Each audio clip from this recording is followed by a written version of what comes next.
Aloha, everybody.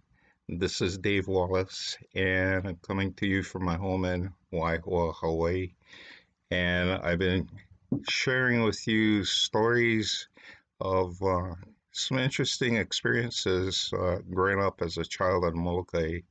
And this is a continuation of the same thing. So far, I've been sharing um, stories that occurred to me. Not very many witnesses. All of these things were based on my observations, and many of these things, when I shared it with other people, they thought I was crazy.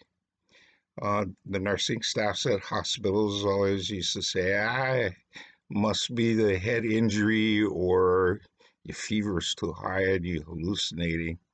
So they didn't take time to believe me in when I express these my observations. Okay, and again, these observations were observations of a child, and now as an adult, I can make better sense of what I was seeing during that time. This particular story that I'm going to be sharing with you is different from those because it has a lot of witnesses. Okay, and just to give you a little bit background of this story, our homestead in Holehua, Molokai, was located near some very important cultural spots on the island. First of all, my back door behind us, behind of our property, was the complex, the Naiva complex that was used by the ancients for during the Makahiki celebration, when athletes would go back and compete, and it was a full um, valley full of artifacts and different things. I'll be sharing my experiences later about Naiva itself, the complex that I was basically a playground for me. Another important cultural site, actually, there are several, that's located less than a mile away from our home to the east, is the Imukalua Ua, or the rain heiau. And this heiau was built by an ali'i who was trying to stop the rain god from destroying his daughter's kapa. So that Imukalua Ua is uh, just a stone's throw away from our home.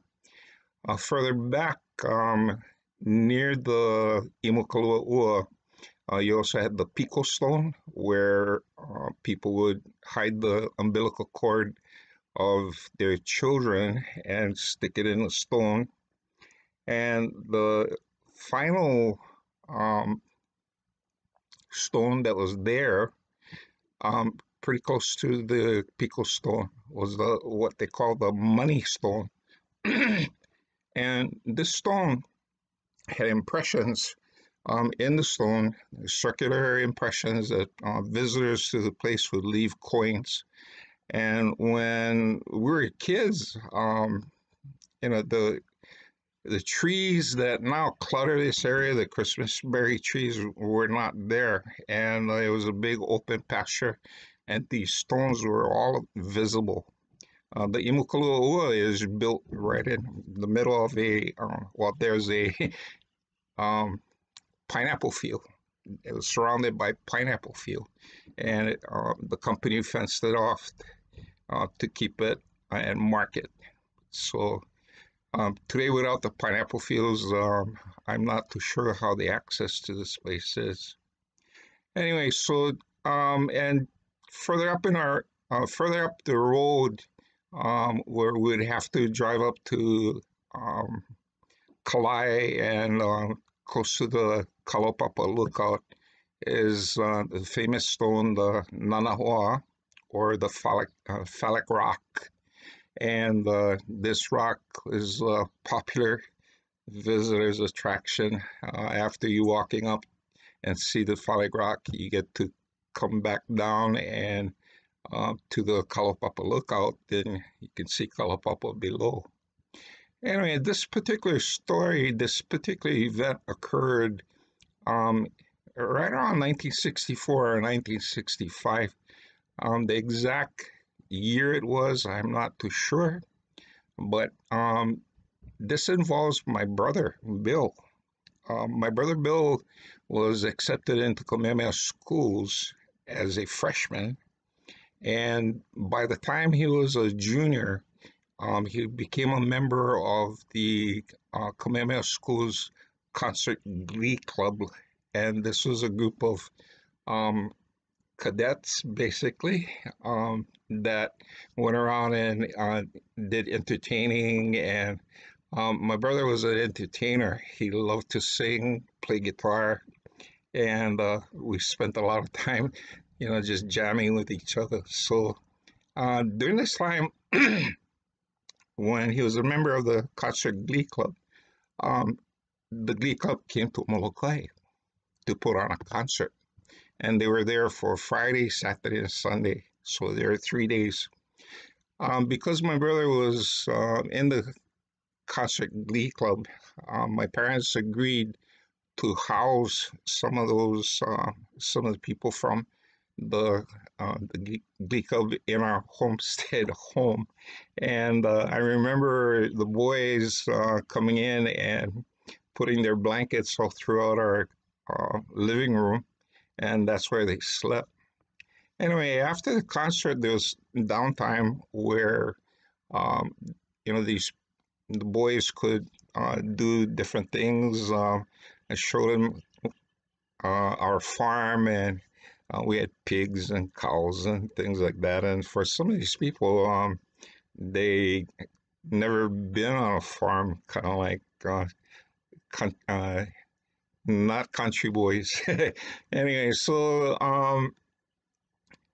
one, I believe it was on a Saturday, and the boys were talking to my dad about going and visiting different places. And my dad says, "Oh, sure." So we all jumped on to the truck and piled onto the truck, and we drove up to go visit the Phallic Rock, and had a lot of pictures taken there. And then we took them to the Kalapapa Lookout. Beautiful lookout, beautiful day. And on our way home, as we were driving back, my dad turned into the road that led to the Imuklo. And so we drove up to the Imuklo and started looking around and spent, not even half hour there. And the Imuklo is not impressive. It's a small place. Can probably fit in a room that's 20 by 20. So, and it's a rectangular shape, and it's built more like a maze, and it doesn't look like any heiau. These stones were flat stones. Instead of being laid down as standing up on its side. It was meant to look at. It was meant to be a labyrinth, like a trap for the rain god. Once the rain god got in, and he couldn't find his way out, it was like a maze. So um, we spent some time over there, and after we finished our visit, we left and went home. As soon as we got out of our truck, it started raining. And rain and rain and rain and rain. The sky was black, and it was so the rain was so ferocious and coming down so heavy that we started checking. Hey, I wonder if the planes can fly these boys out. So they called up there. My dad then called the airport, and sure enough, the planes were grounded. None of them could take off. So I figured, I'd just wait until the weather cleared up, but it didn't. It continued to rain and rain. And finally, I believe it was the next day, Sunday, when the boys were supposed to go home. My dad had a suspicion, was very suspicious that somebody had done something wrong at one of these places. And since the rain was falling, he felt that somebody did something wrong at the rain hail. So he called the boys together, had a short talk with them, and asked, "Hey, any of you guys did anything stupid at the rain hail?" Now, these are Hawaiians, yeah. It's supposed to be Hawaiians that should know better. I mean, you're going to Kamehameha schools, right?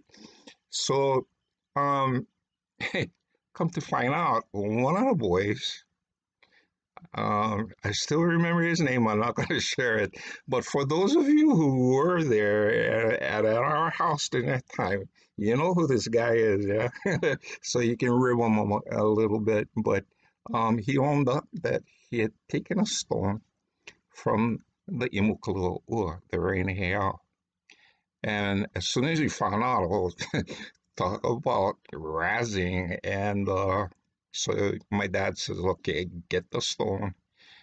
Let's go back to the hail and see what we can do. So this guy got the stone. My dad escorted him to the hail, and a truck drove him down, and they replaced the stone. And I know my dad would ask the hail to forgive, the secret place to forgive this boy because he didn't understand what he was doing. So the stone was replaced, and they drove home. When my dad and the boy finally came home, as soon as he pulled up into the driveway, the rain stopped. And since the rain stopped and it began to clear up, the boys could leave the island. So the lesson that you learn from this is when you visit Hawaiian uh, sacred sacred places, um, leave things alone. We already have stories about people going to the Big Island, taking lava rocks, and they go home and bad things happen, and they end up sending the lava rock back to Hawaii, expecting the postman to take them back. Um, that's not their responsibility; it's yours. So um, it was a good lesson, and taught everybody to respect these things. And coming from Kamehameha schools, I thought these boys would be uh, smarter, more intelligent, but apparently, some from the school that was there in the 60s and school that they're now, very different environment. And so that's my story of the Imukalua, the rain heiau, and the stone that wanted to go back. Okay? Take care, everybody. Aloha.